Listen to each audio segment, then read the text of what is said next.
Hello नमस्कार श्री स्वामी समर्थ। स्वागत आहे तुम्हा सगळ्यांचं माझ्या यूट्यूब चॅनलवरती। आजचा दिवस तुम्हा सर्वांना खूप छान सुखाचा आणि आनंदाचा जाऊ देत हीच मी स्वामींच्या चरणी प्रार्थना करते आणि आजच्या या नवीन व्हिडिओला सुरुवात करते। पण त्या अगोदर तुम्ही माझ्या चॅनलवरती जर नवीन असाल तर चॅनलला पण लगेच सबस्क्राइब करा आणि कमेंटमध्ये श्री स्वामी समर्थ लिहायला अजिबात विसरू नका। उद्या 17 जानेवारी वार आहे शुक्रवार आणि उद्याच्या दिवशी आलेली आहे वर्षातली पहिली संकष्टी चतुर्थी। प्रत्येक महिन्यातील कृष्ण आणि शुक्ल पक्षातील चतुर्थी तिथी ही श्री गणेशांना समर्पित असते। पौष महिन्यातील संकष्ट चतुर्थी ही तीळ संकट या नावाने ओळखली जाते। तर या संकष्टी चतुर्थीला तिळाचा वापर केला जातो आणि म्हणूनच याला तीळ संकष्ट चतुर्थी असं म्हटलं जातं। तर या दिवशी गणपतीसह चंद्रदेवांची पूजा केली जाते। जो व्यक्ती श्री गणेशाची या दिवशी पूजा करतो त्याच्या जीवनातील सर्व संकट दूर होतात आणि बाप्पांच्या कृपेने सर्व इच्छा मनोकामना पूर्ण होतात। तर अशा या संकष्टी चतुर्थीचा प्रारंभ 17 जानेवारीला पहाटे 4:06 होणार आहे आणि 18 जानेवारीला सकाळी 8:30 याची समाप्ती होणार आहे। तर उदय तिथीनुसार आपल्याला उद्या 17 जानेवारीला चतुर्थीचं व्रत करायचं आहे। तसेच चंद्राची पूजा करण्याची वेळ रात्री 9:09 असणार आहे, म्हणजेच चंद्रोदय या वेळेमध्ये होणार आहे। ज्यांना व्रत आहे त्यांनी चंद्राची पूजा करूनच हे व्रत सोडायचं आहे, नाहीतर या व्रताचं कोणत्याही प्रकारचं फळ आपल्याला प्राप्त होत नाही। संकष्टी चतुर्थीचं व्रत हे अत्यंत महत्त्वाचं मानलं जातं। हा उपवास विघ्नहर्ता गणपतीला समर्पित आहे। या दिवशी स्त्रिया उपवास करतात आणि आपल्या मुलांच्या दीर्घायुष्यासाठी आणि यशस्वी भविष्यासाठी प्रार्थना करतात। संकष्टी चतुर्थीच्या दिवशी स्त्रिया आपल्या मुलाबाळांसाठी व्रत करत असतात आणि म्हणूनच या दिवशी मुलांसाठी खास करून काही प्रभावी असे उपाय सुद्धा केले जातात। तर आजच्या व्हिडिओमध्ये तुम्हाला मुलांसाठी एक अतिशय प्रभावी असा उपाय मी शेअर करणार आहे।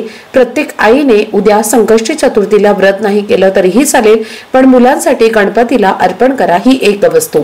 त्यामुळे मुलांचे सर्व दोष संकट विघ्न अडचणी नष्ट होऊन मुलांच्या अभ्यासात नोकरीत आणि व्यवसायात अगदी भरभरून प्रगती होईल। मुलांना प्रत्येक क्षेत्रामध्ये अगदी भरभरून यश मिळेल। तर अशी कोणती वस्तू गणपतीला अर्पण करायची आहे आणि कोणत्या वेळेत अर्पण करायची आहे याबद्दलची संपूर्ण माहिती तुमच्यासोबत मी आजच्या व्हिडिओमध्ये शेअर करणार आहे। त्यामुळे व्हिडिओ हा स्किप न करता शेवटपर्यंत नक्की पहा, जेणेकरून तुमच्यापर्यंत योग्य ती माहिती पोहोचेल।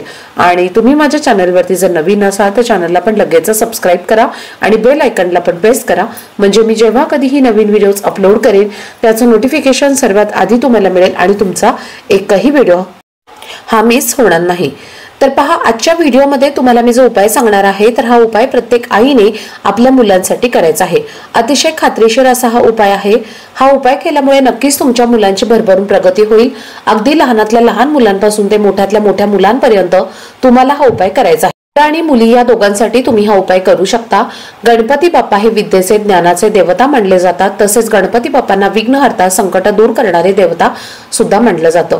तर म्हणूनच जर तुमची मुलं सतत हट्टीपणा करत असतील, सतत चिडचिडेपणा करत असतील, सांगितलेलं ऐकत नसतील, तसेच जी शाळेत जाणारी मुलं असतात तर त्यांचं अभ्यासामध्ये मन लागत नसेल, मुलं जो काही अभ्यास करतात तो त्यांच्या लक्षात राहत नसेल, त्यामुळे मुलांना हवं तसं यश मिळत नसेल, किंवा शिकलेले मुलं मुली आहेत आणि त्यांना मनासारखी नोकरी मिळत नाही, किंवा त्यांना एखादी डिग्री धारण करायची आहे पण त्यामध्ये त्यांना यश मिळत नसेल, किंवा लग्नाच्या वयाच्या मुलं मुली आहेत आणि त्यांचा विवाह योग हा जुळून येत नसेल, तर तुम्ही मुलांसाठी हा एक उपाय अवश्य करा।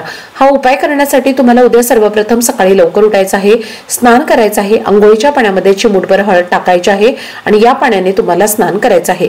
यानंतर आपल्याला सर्वांच्याच देवघरामध्ये गणपती बाप्पांची मूर्तीही असतेच, तर या मूर्तीवरती तुम्हाला अभिषेक करायचा आहे। तुम्ही कच्च्या दुधाने किंवा पंचामृताने सुद्धा अभिषेक हा करू शकता। फक्त जेव्हा तुम्ही अभिषेक करणार आहात तर तेव्हा त्या पाण्यामध्ये तुम्हाला थोडेसे पांढरे तीळ टाकायचे आहेत, कारण उद्याच्या चतुर्थीला तिळाला महत्त्व जास्त आहे आणि त्यामुळे थोडेसे पांढरे तीळ टाकायचे आहेत आणि त्यानंतर या पाण्याने अभिषेक करायचा आहे। अभिषेक केल्यानंतर जे तीर्थ असणार आहे तर ते तीर्थ मुलांना अवश्य पाजा। अगदी थोडं थोडं पाजलं तरीही चालेल, थोडंसं तीर्थ हे पिण्याच्या माठामध्ये सुद्धा तुम्ही टाकलं तरीही चालेल। तर जेव्हा तुम्ही अभिषेक करणार आहात तर तेव्हा ओम गणगणपते नमः किंवा गणपती अथर्व शीर्षाचं पठण करायचं आहे आणि त्यानंतर तुम्हाला बाप्पांच्या मूर्तीवरती अभिषेक करायचा आहे। अभिषेक करून झाल्यानंतर गणपती बाप्पांना दुर्वा फुले प्रसाद अर्पण करायचा आहे, धूपदीप अगरबत्ती लावायची आहे आहे, हळद कुंकू अक्षता अर्पण करायचं आहे आणि त्यानंतर हा उपाय तुम्हाला उद्या संध्याकाळी करायचा आहे। संध्याकाळी तुम्ही 6 नंतर ते रात्री 12 वाजेपर्यंत हा उपाय कधीही करू शकता। आता हा उपाय करण्यापूर्वी सर्वप्रथम देवघरामध्ये बाप्पांच्या समोर दिवा लावायचा आहे, धूपदीप अगरबत्ती लावून घ्यायची आहे आणि त्यानंतर तुम्हाला 108 हिरवे मूग घ्यायचे आहेत। मुगाची डाळ जी आहे तर ती घ्यायचं नाही आहे, अख्खे हिरवे मूग जे असतात तर असे 108 हिरवे मूग तुम्हाला घ्यायचे आहेत। एका हिरव्या रंगाचा छोटासा कपडा तुम्हाला घ्यायचा आहे, तर ते कापड गणपती बाप्पांच्या समोर तुम्हाला अंतरायचं आहे। 108 हिरवे मूग तुम्हाला एका वाटीमध्ये घ्यायचे आहेत आणि त्यानंतर एक हिरवा मूग हातामध्ये घ्यायचा आहे। ओम गण गणपते नमः असं म्हणायचं आहे आणि यानंतर तो हिरवा मूग तुम्हाला त्या हिरव्या रंगाच्या कपड्यावरती ठेवायचा आहे। असं तुम्हाला 108 वेळा हा मंत्र म्हणायचा आहे आणि 108 हिरवे मूग तुम्हाला बाप्पांच्या समोर त्या हिरव्या रंगाच्या कपड्यावरती ठेवायचे आहेत। त्यानंतर त्या हिरव्या मुगाला हळद कुंकू अक्षता अर्पण करायचे आहेत, धूपदीप अगरबत्ती ओवाळून घ्यायची आहे आणि त्यानंतर त्याला गाठ मारायची आहे। त्याची एक पोटली तुम्हाला तयार करायची आहे आणि त्यानंतर ही पोटली आपल्या उजव्या हातामध्ये घ्यायची आहे। त्यावरती आपल्याला एक सगळ्यात प्रभावी अशी सेवा करायची आहे, ती म्हणजे गणपती बाप्पांचं अथर्व शीर्ष। तर एक वेळेला गणपती बाप्पांचं अथर्व शीर्ष म्हणायचं आहे आणि एक वेळेला गणपती बाप्पांचं संकटनाशक स्तोत्र जे आहे तर त्याचं पठण करायचं आहे। त्यानंतर ती पोटली बाप्पांच्या समोर ठेवून तुम्हाला दोन्ही हात जोडून मुलांच्या प्रगतीसाठी, मुलांच्या ज्या काही इच्छा आहेत तर त्या पूर्ण होण्यासाठी आणि मुलांच्या ज्या काही अडचणी आहेत तर त्या दूर होण्यासाठी मनोभावे प्रार्थना करायची आहे। त्यानंतर ती पोटली तिथून तुम्हाला उचलायची आहे आणि जेव्हा रात्री आपली मुलं जिथं झोपतात तर त्या मुलांच्या उशाजवळ किंवा उशीखाली तुम्हाला ते ठेवून द्यायचे आहे। किंवा तुमची मुलं जर बाहेर गावी शिकायला असतील तर मुलांची जे काही एखादी वस्तू असेल, कपडे असतील तर तिथे तुम्हाला ही पोटली ठेवायची आहे। रात्रभर तुम्हाला ही पोटली तिथेच ठेवायची आहे। दुसऱ्या दिवशी सकाळी लवकर उठायचं आहे, स्नान करायचं आहे, त्यानंतर ती पोटली घ्यायची आहे। 21 दुर्वा तुम्हाला घ्यायच्या आहेत, गुळ खोबरं घ्यायचं आहे आणि या सगळ्या वस्तू घेऊन तुम्हाला गणपती बाप्पांच्या मंदिरात जायचं आहे। गणपती बाप्पांच्या मंदिरात गेल्यानंतर बाप्पांना हळद कुंकू अक्षता अर्पण करायचं आहे, दुर्वा अर्पण करायचा आहे, गुळ खोबऱ्याचा नैवेद्य अर्पण करायचा आहे आणि त्यानंतर ही पोटली बाप्पांच्या चरणी अर्पण करायची आहे। पुन्हा एकदा मुलांची प्रगती होण्यासाठी, इच्छा पूर्ण होण्यासाठी तुम्हाला प्रार्थना करायची आहे। जर तुमच्या घरामध्ये 2 मुलं असतील तर तुम्हाला 2 वेगवेगळ्या 108 हिरवे मूग घ्यायचे आहेत आणि वेगवेगळ्या पोटली तुम्हाला बनवायच्या आहेत।